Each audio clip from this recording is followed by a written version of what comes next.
My fellow Americans, 4 years ago, we launched a great national effort to rebuild our country, to renew its spirit, and to restore the allegiance of this government to its citizens. In short, we embarked on a mission to make America great again for all Americans. As I conclude my term as the 45th President of the United States, I stand before you truly proud of what we have achieved together. We did what we came here to do, and so much more. This week, we inaugurate a new administration and pray for its success in keeping America safe and prosperous. We extend our best wishes, and we also want them to have luck, a very important word. I'd like to begin by thanking just a few of the amazing people who made our remarkable journey possible. First, let me express my overwhelming gratitude for the love and support of our spectacular First Lady, Melania. Let me also share my deepest appreciation to my daughter, Ivanka, my son-in-law, Jared, and to Barron, Don, Eric, Tiffany, and Lara. You fill my world with light and with joy. I also want to thank Vice President Mike Pence, his wonderful wife, Karen, and the entire Pence family. Thank you as well to my Chief of Staff, Mark Meadows, the dedicated members of the White House staff, and the Cabinet, and all of the incredible people across our administration who poured out their heart and soul to fight for America. I also want to take a moment to thank a truly exceptional group of people, the United States Secret Service. My family and I will forever be in your debt. My profound gratitude as well to everyone in the White House Military Office, the teams of Marine One and Air Force One, every member of the armed forces, and state and local law enforcement all across our country. Most of all, I want to thank the American people. To serve as your president has been an honor beyond description. Thank you for this extraordinary privilege, and that's what it is, a great privilege and a great honor. We must never forget that while Americans will always have our disagreements, we are a nation of incredible, decent, faithful, and peace-loving citizens who all want our country to thrive and flourish and be very, very successful and good. We are a truly magnificent nation. All Americans were horrified by the assault on our Capitol. Political violence is an attack on everything we cherish as Americans. It can never be tolerated. Now more than ever, we must unify around our shared values and rise above the partisan rancor and forge our common destiny. 4 years ago, I came to Washington as the only true outsider ever to win the presidency. I had not spent my career as a politician, but as a builder looking at open skylines and imagining infinite possibilities. I ran for president because I knew there were towering new summits for America just waiting to be scaled. I knew the potential for our nation was boundless as long as we put America first. So I left behind my former life and stepped into a very difficult arena, but an arena nevertheless with all sorts of potential if properly done. America had given me so much, and I wanted to give something back. Together with millions of hardworking patriots across this land, we built the greatest political movement in the history of our country. We also built the greatest economy in the history of the world. It was about America first because we all wanted to make America great again. We restored the principle that a nation exists to serve its citizens. Our agenda was not about right or left. It wasn't about Republican or Democrat, but about the good of a nation, and that means the whole nation. With the support and prayers of the American people, we achieved more than anyone thought possible. Nobody thought we could even come close. We passed the largest package of tax cuts and reforms in American history. We slashed more job-killing regulations than any administration had ever done before. We fixed our broken trade deals, withdrew from the horrible Trans-Pacific Partnership and the impossible Paris Climate Accord, renegotiated the one-sided South Korea deal, and we replaced NAFTA with the groundbreaking USMCA. That's Mexico and Canada, a deal that's worked out very, very well. Also, and very importantly, we imposed historic and monumental tariffs on China, made a great new deal with China. But before the ink was even dry, we and the whole world got hit with the China virus. Our trade relationship was rapidly changing. Billions and billions of dollars were pouring into the U.S., but the virus forced us to go in a different direction. The whole world suffered, but America outperformed other countries economically because of our incredible economy and the economy that we built. Without the foundations and footings, it wouldn't have worked out this way. We wouldn't have some of the best numbers we've ever had. We also unlocked our energy resources and became the world's #1 producer of oil and natural gas, by far. Powered by these policies, we built the greatest economy in the history of the world.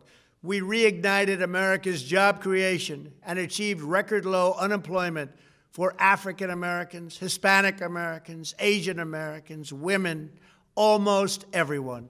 Income soared, wages boomed, the American dream was restored, and millions were lifted from poverty in just a few short years. It was a miracle. The stock market set one record after another, with 148 stock market highs during this short period of time, and boosted the retirements and pensions of hardworking citizens all across our nation. 401ks are at a level they've never been at before. We've never seen numbers like we've seen, and that's before the pandemic and after the pandemic. We rebuilt the American manufacturing base, opened up thousands of new factories, and brought back the beautiful phrase, "Made in the USA." To make life better for working families, we doubled the child tax credit and signed the largest ever expansion of funding for child care and development.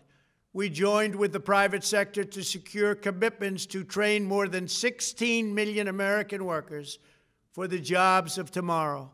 When our nation was hit with the terrible pandemic, we produced not one, but 2 vaccines with record-breaking speed, and more will quickly follow. They said it couldn't be done, but we did it. They called it a medical miracle, and that's what they're calling it right now, a medical miracle. Another administration would have taken 3, 4, 5, maybe even up to 10 years to develop a vaccine. We did it in 9 months.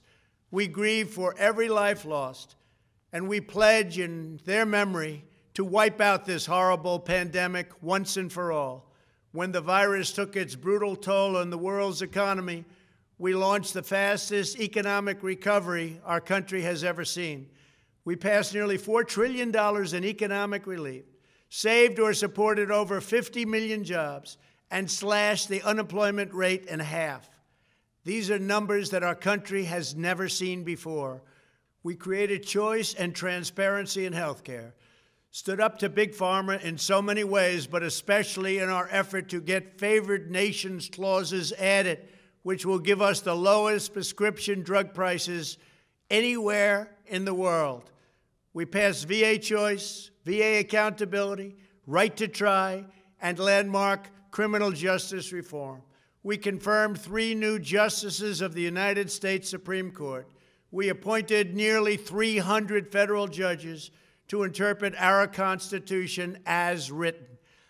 For years, the American people pleaded with Washington to finally secure the nation's borders. I am pleased to say we answered that plea and achieved the most secure border in U.S. history. We have given our brave border agents and heroic ICE officers the tools they need to do their jobs better than they have ever done before, and to enforce our laws and keep America safe. We proudly leave the next administration with the strongest and most robust border security measures ever put into place. This includes historic agreements with Mexico, Guatemala, Honduras, and El Salvador along with more than 450 miles of powerful new wall. We restored American strength at home and American leadership abroad. The world respects us again. Please don't lose that respect. We reclaimed our sovereignty by standing up for America at the United Nations and withdrawing from the one-sided global deals that never served our interests. And NATO countries are now paying hundreds of billions of dollars more than when I arrived just a few years ago. It was very unfair. We were paying the cost for the world. Now the world is helping us. And perhaps most importantly of all, with nearly $3 trillion, we fully rebuilt the American military, all made in the USA. We launched the first new branch of the United States Armed Forces in 75 years, the Space Force. And last spring, I stood at Kennedy Space Center in Florida and watched as American astronauts returned to space on American rockets for the first time in many, many years. We revitalized our alliances and rallied the nations of the world to stand up to China like never before. We obliterated the ISIS caliphate and ended the wretched life of its founder and leader, al-Baghdadi. We stood up to the oppressive Iranian regime and killed the world's top terrorist, Iranian butcher Qasem Soleimani. We recognized Jerusalem as the capital of Israel and recognized Israeli sovereignty over the Golan Heights. As a result of our bold diplomacy and principled realism, we achieved a series of historic peace deals in the Middle East. Nobody believed it could happen. The Abraham Accords opened the doors to a future of peace and harmony, not violence and bloodshed. It is the dawn of a new Middle East, and we are bringing our soldiers home. I am especially proud to be the first president in decades who has started no new wars.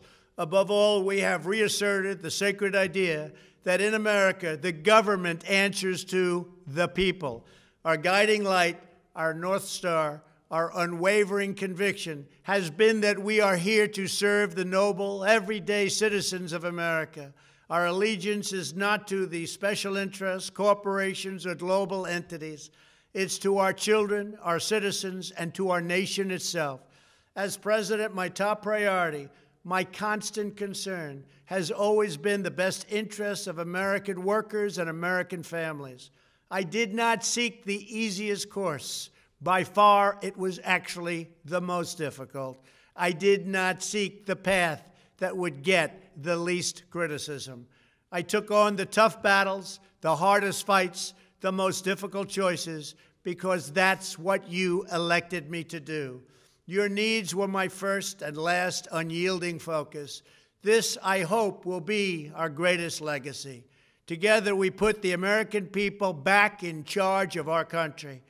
We restored self-government. We restored the idea that in America, no one is forgotten because everyone matters and everyone has a voice. We fought for the principle that every citizen is entitled to equal dignity, equal treatment, and equal rights because we are all made equal by God. Everyone is entitled to be treated with respect, to have their voice heard, and to have their government listen. You are loyal to your country, and my administration was always loyal to you. We worked to build a country in which every citizen could find a great job and support their wonderful families. We fought for the communities where every American could be safe and schools where every child could learn. We promoted a culture where our laws would be upheld, our heroes honored, our history preserved, and law-abiding citizens are never taken for granted. Americans should take tremendous satisfaction in all that we have achieved together. It's incredible. Now, as I leave the White House, I have been reflecting on the dangers that threaten the priceless inheritance we all share. As the world's most powerful nation, America faces constant threats and challenges from abroad. But the greatest danger we face is a loss of confidence in ourselves, a loss of confidence in our national greatness. A nation is only as strong as its spirit. We are only as dynamic as our pride. We are only as vibrant as the faith that beats in the hearts of our people. No nation can long thrive that loses faith in its own values, history, and heroes, for these are the very sources of our unity and our vitality. What has always allowed America to prevail and triumph over the great challenges of the past has been an unyielding and unashamed conviction in the nobility of our country and its unique purpose in history. We must never lose this conviction. We must never forsake our belief in America. The key to national greatness lies in sustaining and instilling our shared national identity. That means focusing on what we have in common, the heritage that we all share. At the center of this heritage is also a robust belief in free expression, free speech, and open debate. Only if we forget who we are and how we got here could we ever allow political censorship and blacklisting to take place in America. It's not even thinkable. Shutting down free and open debate violates our core values and most enduring traditions. In America, we don't insist on absolute conformity or enforce rigid orthodoxies and punitive speech codes. We just don't do that. America is not a timid nation of tame souls who need to be sheltered and protected from those with whom we disagree. That's not who we are. It will never be who we are. For nearly 250 years, in the face of every challenge, Americans have always summoned our unmatched courage, confidence, and fierce independence. These are the miraculous traits that once led millions of everyday citizens to set out across a wild continent and carve out a new life in the Great West. It was the same profound love of our God-given freedom that willed our soldiers into battle and our astronauts into space. As I think back on the past 4 years, one image rises in my mind above all others. Whenever I traveled all along the motorcade route, there were thousands and thousands of people. They came out with their families so that they could stand as we passed and proudly wave our great American flag. It never failed to deeply move me. I knew that they did not just come out to show their support of me. They came out to show me their support and love for our country. This is a republic of proud citizens who are united by our common conviction that America is the greatest nation in all of history.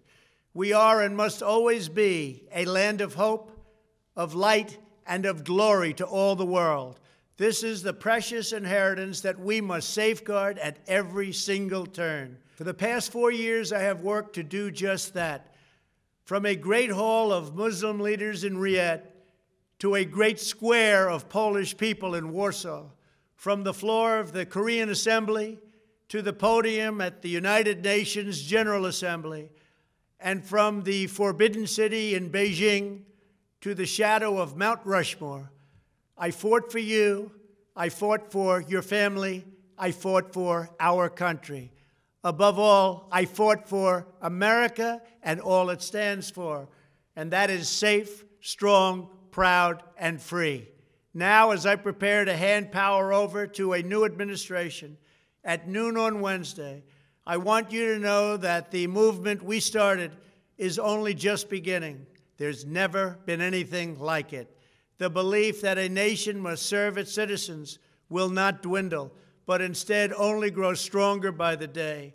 As long as the American people hold in their hearts deep and devoted love of country, then there is nothing that this nation cannot achieve. Our communities will flourish, our people will be prosperous, our traditions will be cherished, our faith will be strong, and our future will be brighter than ever before. I go from this majestic place with a loyal and joyful heart, an optimistic spirit, and a supreme confidence that for our country and for our children, the best is yet to come. Thank you and farewell. God bless you. God bless the United States of America.